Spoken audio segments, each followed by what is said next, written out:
Maraming klase ng chismosa. Una, yung pakialamerang may kunting ubo sa utak. Diyos me, ang hilig makisawsaw sa issue. Hindi naman siya kano-ano, feeling bilong talaga. Wala namang ambag yan.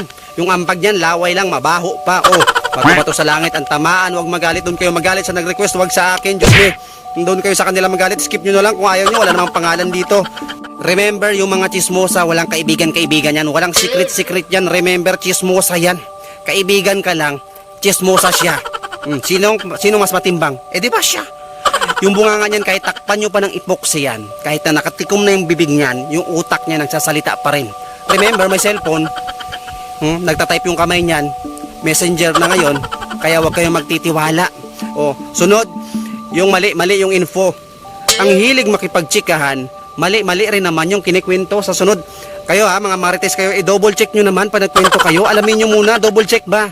Para hindi yung nagkakasiraan tayo. Imbis na yung issue, masolve na, lumaki pa lalo dahil mali yung info ninyo. Kumalat-kalat na yung mga maling info. So, sa sunod kung ganyan kayo, sisantayin ko na kayo. Huwag na kayo makipagchismisan kung ganyan lang din. Tumahimik na lang kayo. Sa sunod kasi, double check nyo yung issue. Ha? Kung tama ba, double check nyo. So, modern na ngayon, modern na ha. High-tech na ngayon, i-google nyo. Kung hindi kayo komportable, bago nyo i-chika. Baka mali yan. Lago tayo dyan. Huwag yung pabida-bida agad. Focus ba? Focus. Mindset ba? Mindset. Dapat double check bago mangialam para siguraduhin tama talaga yan. Legit ba? Legit? Sunod, yung feeling alam niya lahat. Diyos me, pag yan yung nakakwentuhan mo, mapapraning ka dyan. Yung tipong hindi pa nabubuntis yung bata, sa kanya buntis na yan. Alam niya na yung future na mangyayari sa bata na yan. Sus, alam ko yung bata na yan. Hindi yan makagraduate ng pag-aaral yan. Tapos alam niya lahat, ang lakas ng signal ng utak. Ang lakas ng radar. Malaki siguro yung pinaload. Grabe kung mang-judge yan. Pag makita ka niya na nakaangat-angat ka na sa buhay yan, sasabihin niya may illegal kang ginagawa. Kita nyo yung mindset, ang pangit ng mindset, di ba? Masyadong nakafocus doon sa future mo. Alam niya lahat. Sumunod yung marites na updated. Yung tipong kalalabas lang ng issue, sa kanya alam niya na noon pa. Tapos tatawag na sa'yo, Mari, meron akong alam dito, Mari, na nalaman mo ba yung kwan? Alam ko yan eh. Updated ako eh. Di ba nakita nyo? Kung may kaibigan kayong ganyan, masaya. Masaya yung buhay nyo. Mahaluan kayo ng pagkamarites. Good luck na lang talaga. Good luck na lang. Sumunod yung mga marites di kape. Kiaga-aga niyan, may dala pang kape, pupunta sa kapitbahay, makikipagchismisan, uubusin lang yung kape, abutin na ng tanghali, hindi na nakabalik, hindi na nakasaing, hindi na nakaluto. Yung mga anak na pabayaan na, nalaglag na doon sa kanal, yung isang anak, nagkarambutsing na yung mukha, hindi pa rin nakauwi, nakipagchismisan pa sa mga walang kwentang ka-issue-issue na yan, dahil doon kay kumara niya na namimiss niya daw, na hindi niya lang makausap sa loob ng isang minuto, na-miss agad? Na-miss mo agad yung mari mo? Sumunod, yung marites, the investigador.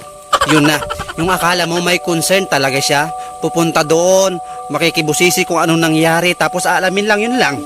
Wala na siyang pake, tapos ikakalat niya na sa kabilang barangay, kasama ka na. Yari ka, kinabukasan, headline ka na. Sinong may pakana? Si Marites, the investigador. Siya rin yung reporter. Saan ka? Doble-doble yung trabaho, hindi na magampanan yung trabaho sa bahay, tinatrabaho pa yung buhay ng iba. Yung asawa niya naghiwalay na sa kanya dahil sa ginagawa niya. Yung mga anak niya na nahulog na sa kanal, hindi na masikaso ng dahil sa ginagawa niya.